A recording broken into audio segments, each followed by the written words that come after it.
My question to Heather is, I have such a good handle on my food, but I have a spending habit. Is it possible that I replace one addiction, food, for another, spending? And the short answer to that is yes, absolutely, that is possible. I had them both going on simultaneously. I find that one kind of leads into another. So what I would encourage you to do, and you guys know, and I've shared this before, I'm a big Dave Ramsey fan, and even with, I'm like this with everything at this point. I take what applies, I discard what doesn't, I make it work for me. Like, I've learned that anything out of the box doesn't really work. Like, you've got to take a concept, an idea, something you've learned, and you need to morph it into something that is going to work for you. So for example, it took me 10 years to do the Dave Ramsey plan because I didn't do the beans and rice, and I didn't do the whole pay everything off as in gazelle-like focus. I put my health as a priority.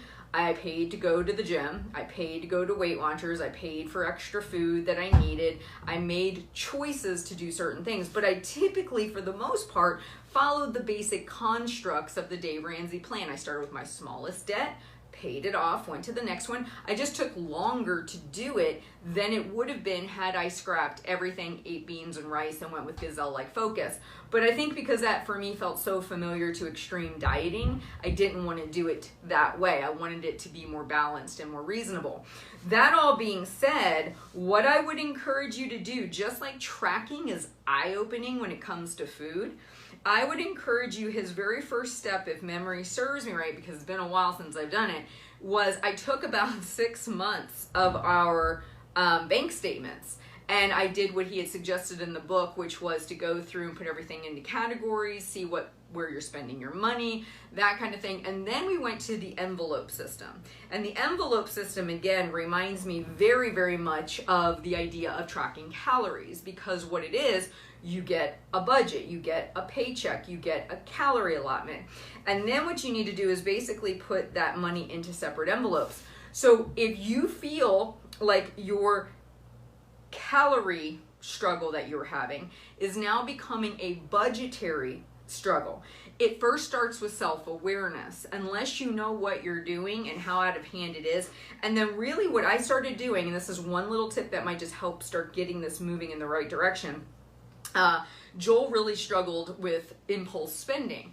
And what we would do is we would pick one day a week, okay? And we would say that was our day to make our impulse purchase. And the reason we did that, and you guys know I've shared about the delayed gratification. Again, if you've taken the Escape the Food Prison, you've also heard about that there, where I'm really big on this idea of delaying gratification. Part of that came from my work with my budget. And what we would do is if Joel said, okay, Friday's my day for my fun expense or my fun purchase, he could see anything he wanted on Amazon on Tuesday, Wednesday, Thursday, but he couldn't hit buy. And so if we think about giving ourselves a day where we can actually go buy something that we want, that more frivolous expense, that more fun expense, then we limit. If right now you're somebody who puts something in Amazon and you buy it, you put something in Amazon, you buy it, you're online shopping and you buy it, it's very impulsive by nature. There's no real difference between an impulse purchase and shoving a donut in your mouth in the break room. It's an impulse eating moment. Those can mirror each other very easily. And so for somebody who's struggling with impulse, the very first thing that I would encourage you to do, if you're currently impulse buying, and online makes it that much more easy, right? If you're an impulse purchaser, what you might just want to start with is, what's the one day a week I'm allowing myself to make a purchase that's like this more impulsive?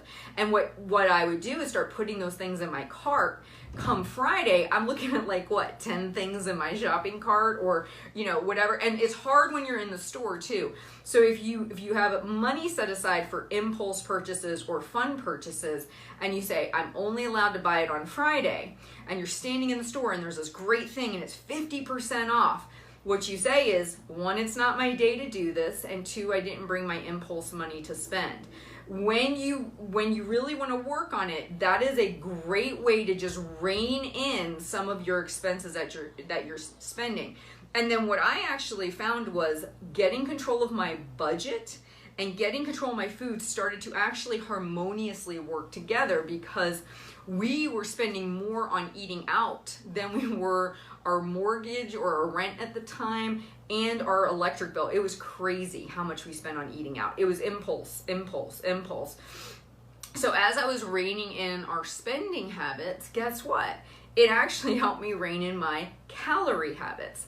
Well, on the flip side of that, if you're, and maybe food isn't the thing you're impulse buying right now, maybe it's all clothing and different things. So what you want to think about is control in one area is going to support the other, whether it's directly or incidentally. And it's really just also about you mastering that idea of delaying gratification, of delaying the impulse and getting control of your impulse behaviors. So just want to share that. I hope that helps with that concept. But yes, to answer it in a very short, succinct way, the way you handle money and the way you handle food, I've seen people where one is completely in control and one is completely out of control. But for the most part, I have found that if somebody struggles with food, they probably also struggle in some other area of their life. Not always, but often. And so just want to kind of help with that.